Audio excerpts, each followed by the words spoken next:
Assalamualaikum warahmatullahi wabarakatuh. Perkenalkan, nama saya Rahmatullah Adnan, NIM 200087170 dari Fakultas Ilmu Keolahragaan, Prodi Pendidikan Kepelatihan Olahraga, Universitas Negeri Padang, tahun 2020. Baiklah, pada video kali ini saya akan menjelaskan dan memberikan contoh pada ciri-ciri umum dan khusus kemampuan fase belajar motorik level 3 dan struktur dasar gerakan dan implikasi dalam proses pembelajaran kemampuan fase belajar motorik level 3.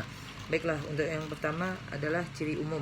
Ciri umum fase belajar motorik level 3 nampak dari pergerakan yang dihasilkan oleh anak didik itu sudah diperhalus.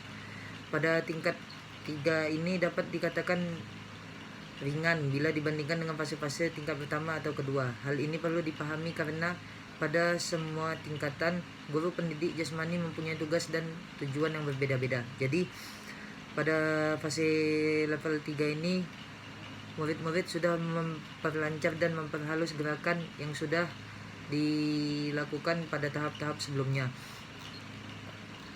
Perbaikan dalam mengantisipasi suatu dan kondisi. Perbaikan para analisator kinestetik sehingga ia mampu mengendalikan dan mengatur.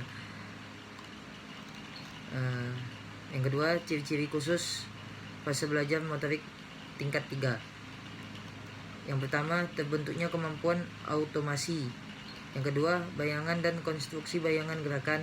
Yang ketiga, irama gerakan. Yang keempat, kecepatan gerakan. Oke, contoh yang pertama, terbentuknya kemampuan automasi.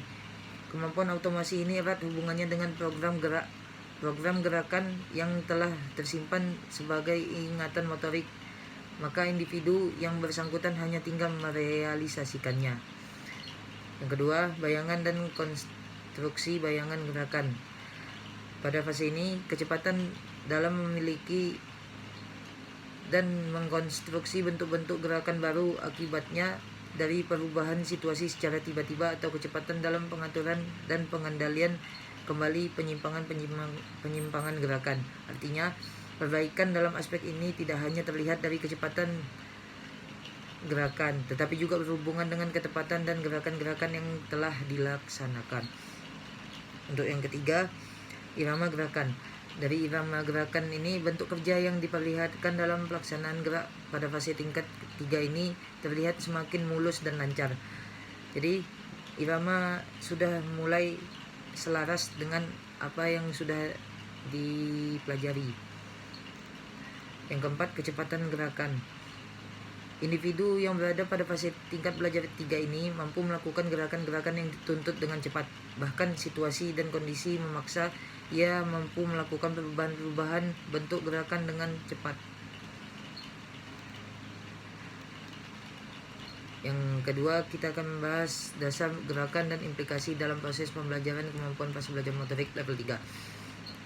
Struktur dari fase ini untuk menstabilkan kemampuan koordinasi halus yang telah dikuasai. Proses pembelajaran diarahkan untuk pembentukan kemampuan transfer dari keterampilan motorik dan telah dikuasai tersebut pada berbagai situasi dan kondisi. Oleh karena itu, haruslah menjadi perhatian guru pendidikan jasmani akan memberikan latihan-latihan yang sesuai dengan karakter kemampuan yang dimiliki setiap individu. Contoh latihannya, latihan mental akan lebih bermanfaat lagi bila latihan diarahkan pada perhitungan kecepatan bagian gerakan, yaitu kemampuan mengantisipasi perubahan situasi yang akan terjadi pada efek dari perubahan tersebut, kemampuan ketepatan gerakan, kemampuan melaksanakan gerakan secara ekonomis baik dari segi waktu, tenaga maupun ruang yang terpakai, dan yang terakhir, kemampuan pengembalian keputusan dengan cepat. Baiklah, itu saja yang dapat saya sampaikan. Demikian yang dapat saya sampaikan. Lebih dan kurangnya saya mohon maaf. Wabillahi taufiq wal hidayah. Wassalamualaikum warahmatullahi wabarakatuh.